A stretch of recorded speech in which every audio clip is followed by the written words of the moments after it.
আচ্ছা, আমাদের ডেইলি লাইফে কৃতজ্ঞতা প্রকাশ করার জন্য আমরা বেশিরভাগ সময় যে বাক্যটা ব্যবহার করি সেটা হচ্ছে থ্যাংক ইউ।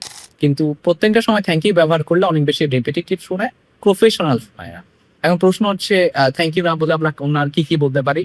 ধরে নেন আপনাকে কেউ সাহায্য করছে, আপনি থ্যাংক ইউ না বলে বলতে পারেন আই অ্যাপ্রিশিয়েট ইট বা আই অ্যাপ্রিশিয়েট ইওর হেল্প বা বলতে পারেন মাচ অ্যাপ্রিশিয়েটেড। ধরে নেন আপনি একটা টিমে কাজ করছেন বা গ্রুপ প্রজেক্টে কাজ করেছেন, সেই ক্ষেত্রে খুবই প্রফেশনালি কৃতজ্ঞতা প্রকাশ করার জন্য বলতে পারেন your support means all, your support means all.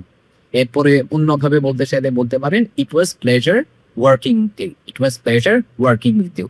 অন্যভাবে একটু ক্যাজুয়ালি বলতে চাইলে আপনি বলতে পারেন I owe you one, I owe you one. দেখুন মাত্র কয়েক সেকেন্ডে আপনি থ্যাংক ইউ এর কিছু অসাধারণ অল্টারনেটিভ শিখে নেবেন। এরকম আরো ভিডিও পেতে রয়্যাল রিডস এর সাথে থাকুন। ধন্যবাদ সবাইকে। আসসালামু আলাইকুম।